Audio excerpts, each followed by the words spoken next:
Very good morning to all of you. So today we are just going to discuss about MCQ of our first chapter and that is sale. Okay? हमारे exams patterns के according इस time सिर्फ subjective questions नहीं आएंगे, सिर्फ objectives questions आएंगे. इस वजह से हमें MCQ प्रैक्टिस करना बहुत ही ज़्यादा कंपल्सरी है, क्योंकि हमारा कितना भी कॉन्सेप्ट क्लियर रहेगा, जब तक हम प्रैक्टिस अच्छे से नहीं करेंगे तब तक हम अच्छा मार्क्स स्कोर नहीं कर सकते. तो first questions we have basic unit of living body. Who want to give the answer of this question? It's very simple. Okay then come here.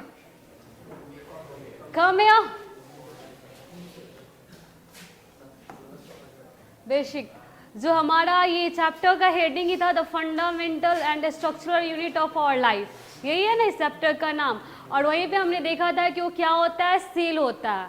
तो ये तो बहुत ही ज़्यादा सिंपल क्वेश्चन था, क्योंकि सबको पता है कि जो हमारे बॉडी का बेसिक यूनिट है, जिससे हमारी बॉडी को स्ट्रक्चर मिला है, वो क्या होता है, वो हमारा सेल होता है. जैसे मैं बार बार बताती हूँ कि जैसे ब्रिक्स मिला के हम लोग पूरा वॉल्स को खड़ा करते हैं, सेम वैसे ही सेल मिला के पूरा बॉडी बनता है. जैसे सेल टिश्यू ऑर्गन सिस्टम और ऑर्गन सिस्टम मिलके एक ऑर्गेनिज्म की फॉर्मेशन करवाता है. और यहाँ पे मेरा क्वेश्चन क्या कर रहा है कि बेसिक यूनिट क्या है लिविंग बॉडी का, तो वो क्या होगा, सेल होगा. Okay, next question we have is not a unicellular organism. Cactus, Chlamydomonas, Paramecium, bacteria. ये जो चार ऑप्शन है हमारे पास, कैक्टस, क्लाइमेडोमोनास, पैरामीशियम, बैक्टीरिया, इसमें से कौन सा ऑर्गेनिज्म हमारा यूनिसेलुलर नहीं है? मतलब यहाँ पे हमें क्या चूज करना है, तो हमें मल्टी सेलुलर ऑर्गेनिज्म चूज करना है, क्योंकि हमारा क्वेश्चन क्या कर रहा है कि आपको यहाँ पे वो आंसर टिक करना है जो कि हमारा यूनिसेलुलर नहीं है. तो what will be the answer from girl side? Raise your hands.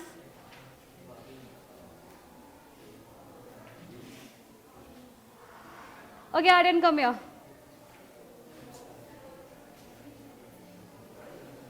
क्या है, कितना सिंपल क्वेश्चन है. इसमें क्या चूज करना है? इसमें यही चूज करना है ना कि कौन सा ऑर्गेनिज्म यूनिसेलुलर नहीं है. तो फिर इसमें क्या सोचना है? और गर्ल्स तरफ से क्यों नहीं आया आंसर? बैक्टीरिया पता है ना यूनिसेलुलर है, पैरामीशियम भी पता है यूनिसेलुलर है, क्लाइमेडोमोनास भी पता है यूनिसेलुलर है, और कैक्टस दिख नहीं रहा कि मल्टीसेलुलर है. कैक्टस क्या है, प्लांट है, सो डेजर्ट प्लांट. हाँ, तो फिर इसमें सोचने वाली कौन सी बात है? सिंपल सा तो लॉजिक है. कैक्टस देख के ही पता चल रहा है कि मल्टीसेलुलर है, यूनिसेलुलर थोड़ी है. और चूज भी हमें यही ना करना था, मल्टी सेलुलर को ही ना चूज करना था, क्योंकि क्वेश्चन क्या बोल रहा है कि जो यूनिसेलुलर नहीं है, यूनिसेलुलर नहीं है मतलब क्या चूज करना, मल्टी सेलुलर. और कैक्टस को देख के ही पता चल रहा है कि मल्टी सेलुलर है. हाँ, बैक्टीरिया, पैरामीशियम, क्लाइमेडोमास अगर नहीं भी पता होगा कि यूनिसेलुलर है कि मल्टी सेलुलर है, तब भी कैक्टस के देख को हमको पता चल रहा है कि मल्टी सेलुलर है. कैक्टस क्या है, प्लांट है, डेजर्ट प्लांट.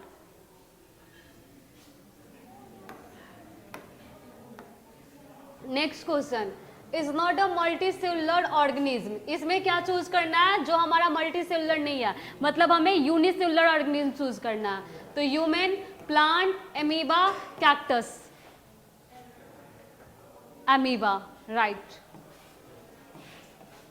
करेक्ट आंसर हमारा क्या होगा, एमीबा, क्योंकि कैक्टस भी हमारा मल्टीसेलुलर है, प्लांट भी हमारा मल्टीसेलुलर है, और ह्यूमन बॉडी भी हमारा मल्टीसेलुलर है.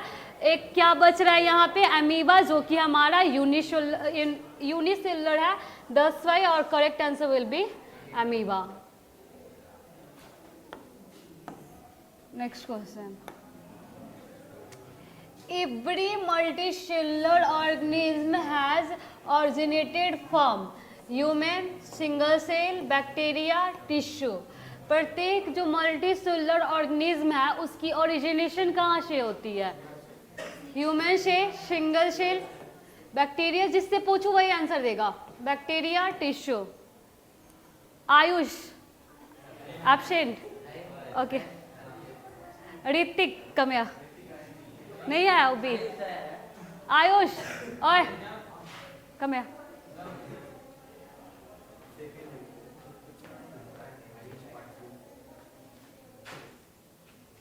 Single cell, you can say it. क्या होगा इसका आंसर? Single cell.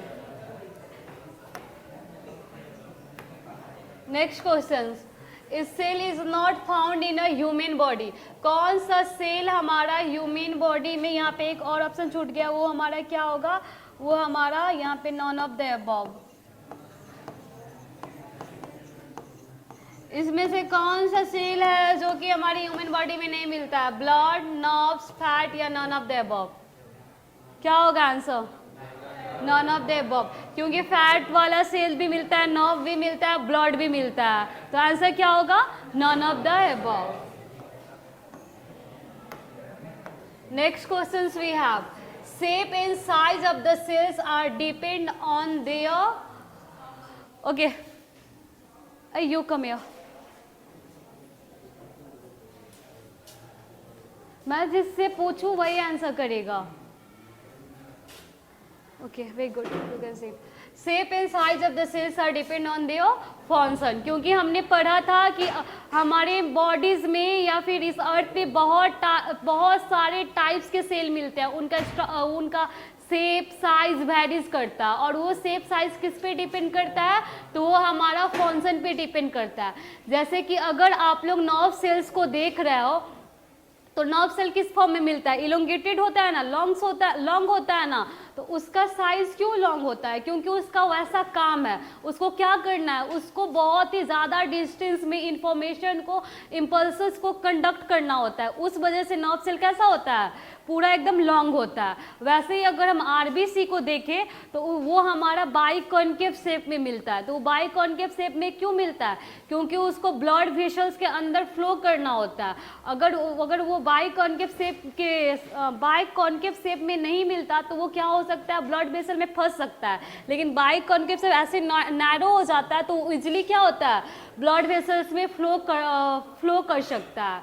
इस वजह से हम लोग बोल सकते हैं कि अलग अलग टाइप्स का जो शेप साइज हमें सेल्स का मिलता है वो जनरली किस पे डिपेंड होता है कि किस टाइप का फंक्शन को परफॉर्म कर रहा है। Got it? इसमें किसी को कोई डाउट है? Next question, human body is originated from mother, stomach of mother, single cell, none of the above. Human body का ओरिजिन कहाँ से होता है? माँ से होता है, या माँ के स्टमक से होता है, या फिर सिंगल से होता है, या इसमें से किसी से भी नहीं होता है? सुंदरम कमया।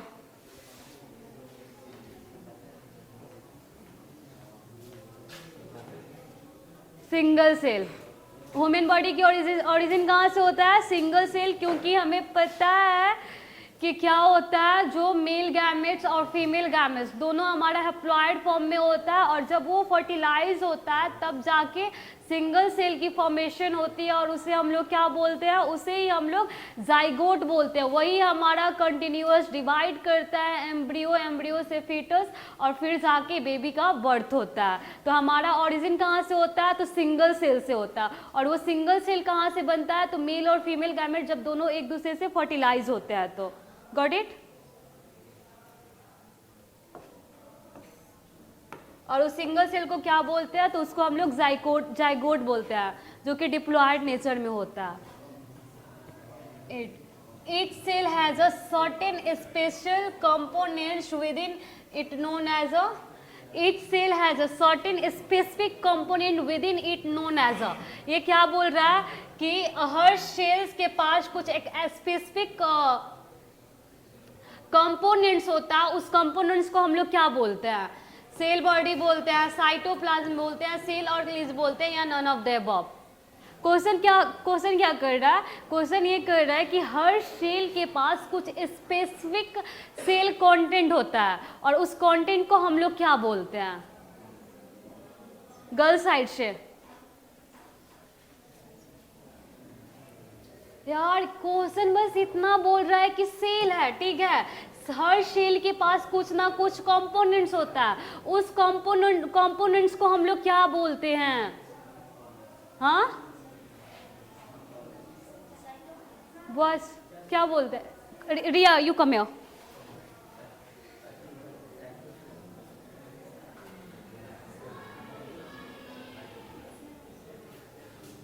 क्या हो सकता है आंसर? सेल ऑर्गेनेज। तो बोल क्यों नहीं रही तू उस टाइम से? क्या होगा इसका आंसर? सेल ऑर्गेनेज। क्योंकि हमें पता है कि प्रत्येक सेल के पास स्पेसिफिक कंपोनेंट्स होता है, like endoplasmic reticulum, mitochondria, ribosomes, Golgi's bodies, vacuoles, plastid, और ये सब सेल के अंदर ही होना होता है। तो इसे हम लोग क्या बोलते हैं? सेल ऑर्गेनेज। तो हमारा आंसर क्या होगा? सेल ऑर्गेनेज। किसी को कोई डाउट नहीं है ना इसमें?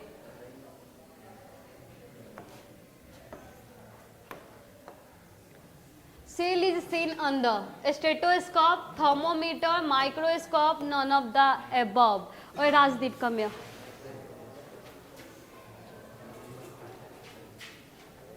सेल को हम किसके अंदर देख सकते हैं? स्टेथोस्कोप के अंदर, कि थर्मोमीटर के अंदर, कि माइक्रोस्कोप, या इसमें से किसी भी चीज से? टिक करो।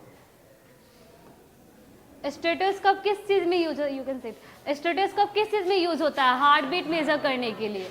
थर्मोमीटर किस चीज में यूज होता है? टेम्परेचर मेजर करने के लिए।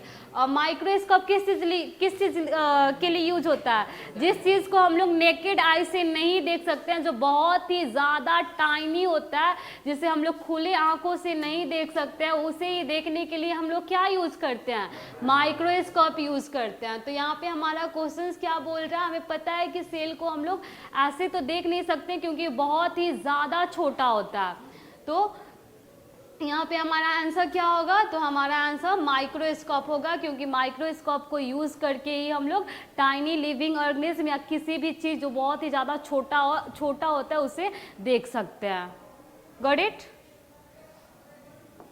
Next question, question number 10 is a cell organelle amoeba, bacteria, cytoplasm, plasmodium. इसमें से कौन सा सेल ऑर्गेनेज है? एमीबा है, कि बैक्टीरिया है, कि प्लाज्मोडियम है, कि साइटोप्लाज्म है? क्या है? साइटोप्लाज्म। तो बहुत ही ज्यादा इजी क्वेश्चन था ये तो।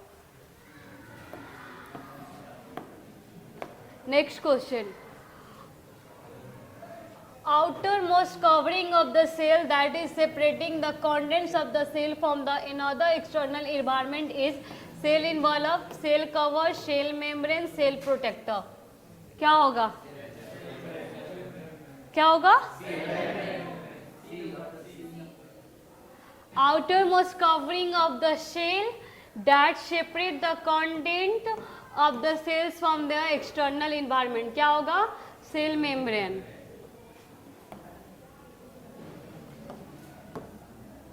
Next question we have, is allowed or permit the entry and exit of some materials in and out of the cell. Cell envelope, cell cover, cell membrane, cell protector. इसमें से कौन सा चीज है जो सेल के अंदर कुछ ही चीज को अलाउ करता है, परमिट करता है उसके अंदर जाने के लिए और उससे बाहर आने के लिए? क्या होगा आंसर? क्या होगा? Option sell membrane. Selective permeable nature का होता है ना सेल मेम्ब्रेन। किसी चीज को, हर चीज को अपने अंदर थोड़ी आने देता है, कुछ सिलेक्टेड चीज को ही ना अंदर आने देता है, कुछ सिलेक्टेड चीज को ही ना बाहर जाने देता है। तो क्या होगा आंसर? Cell membrane.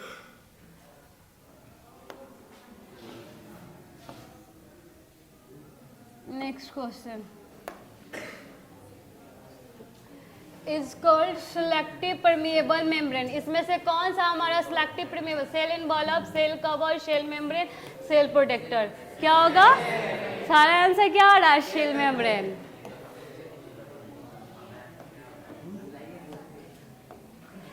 अब मैं जिसको बुलाऊंगी बस वही आएगा, ऐसे पहले कोई आंसर नहीं देगा। Carbon dioxide or oxygen can move across the cell membrane by a process called reverse osmosis, diffusion, transportation, circulation. Sanjana, come here.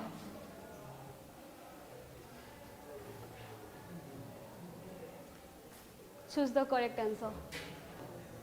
Diffusion. Diffusion क्या है? Movement of gaseous molecules हाँ? around the cell, Around- inside the cell, and inside the cell membrane and outside the cell membrane. From which concentration? Higher concentration. Higher concentration to lower concentration. Okay, you can see it. क्या होगा इसका answer? Diffusion, क्योंकि हमें पता है कि cell के अंदर कार्बन डाइऑक्साइड, ऑक्सीजन, ये सब की मूवमेंट डिफ्यूजन प्रोसेस के थ्रू होता है। और डिफ्यूजन क्या होता है? तो डिफ्यूजन गैसेस मॉलिक्यूल्स की मूवमेंट होती है उसके हायर कॉन्सेंट्रेशन से लोअर कॉन्सेंट्रेशन के तरफ। तो हमारा यहाँ पे आंसर क्या होगा? आंसर हमारा डिफ्यूजन होगा। अगर वहीं पे अगर पूछता कि वाटर की मूवमेंट सेल मेम्ब्रेन के क्रॉस किस प्रोसेस के हेल्प से होता है, तो ऑस्मोसिस के हेल्प से, क्योंकि हमें पता है कि ऑस्मोसिस क्या होता है? एक ऐसा प्रोसेस होता है जिसमें वाटर अपने हायर कॉन्सेंट्रेशन से लोअर कॉन्सेंट्रेशन में मूव करता है through the selective permeable membrane. Got it? Next question. Process play an important role in the gases exchange between cell as well as the cell and the extended environment. Reverse osmosis, diffusion, transportation, circulation. यहाँ तो इसका answer दे ही दिया है। क्या होगा? Diffusion.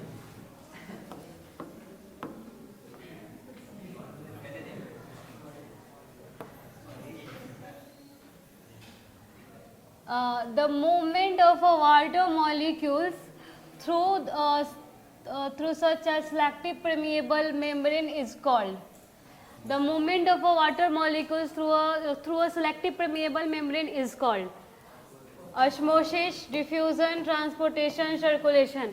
Answer क्या होगा? Osmosis. Next question.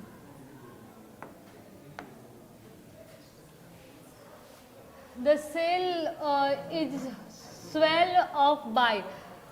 Cell जो होता है ना, किस हम लोग पढ़े थे ना, 3 टाइप्स का सॉल्यूशन था। एक के अंदर सेल को डाल रहे थे स्वेल हो जा रहा था, एक के अंदर डाल रहे थे तो श्रिंक हो जा रहा था, और एक के अंदर डाल रहे थे तो कोई फर्क ही नहीं पड़ रहा। तो यहाँ पे क्वेश्चन क्या बोल रहा है कि कौन से सॉल्यूशन के अंदर हम सेल को रखते हैं तो वो क्या होता है? वो स्वेल हो जाता है। तो फर्स्ट क्या बोल रहा है? Hypotonic, second hypotonic, third isotonic and fourth none of the above. क्या होगा? हाइपर या hypo? Hypotonic. Hypotonic. Hypotonic solution का मतलब क्या? ओके ओके, और Aryan you come here.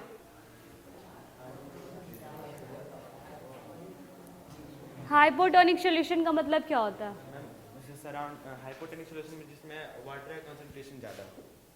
Water का कंसंट्रेशन ज़्यादा हो, उसको हम लोग क्या बोलते हैं? Hypotonic solution. Hypotonic solution. Solution भी बोलते हैं उसको। हाइपर मतलब क्या? Concentrated solution. तो कॉन्सेंट्रेटेड सॉल्यूशन में सॉल्यूट की अमाउंट ज़्यादा होती है।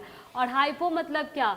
Dilute solution. और डाइल्यूट सॉल्यूशन में वाटर ज़्यादा होता है। तो यहाँ पे मान लो कि हमारा सॉल्वेंट क्या है?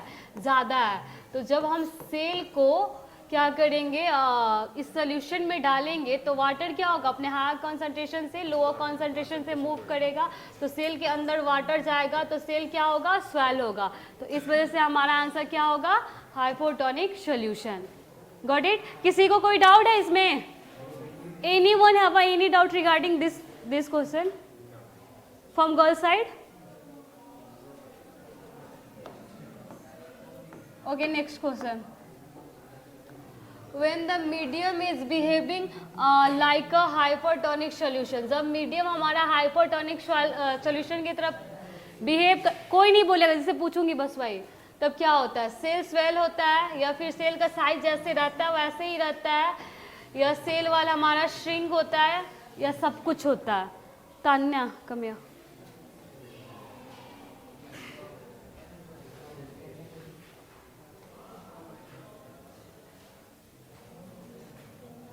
जब हम क्या कर रहे हैं, सेल को हाइपरटोनिक ही ना बोला है, हाइपरटोनिक मीडियम में डालते हैं तो सेल में हमें क्या दिखता है?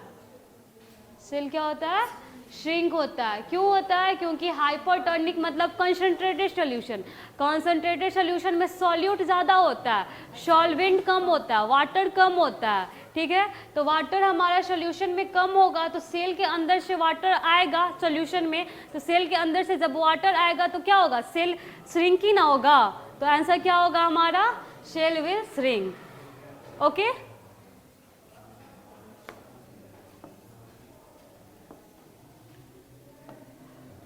Next question, the cell will stay the same size in the solution. कौन से सोल्यूशन में सेल को डालने पे कोई भी चेंजेस नहीं आता है, ना ही वो श्रिंक करता है, ना ही वो स्वेल होता है, कोई चेंजेस ही नहीं दिखता है।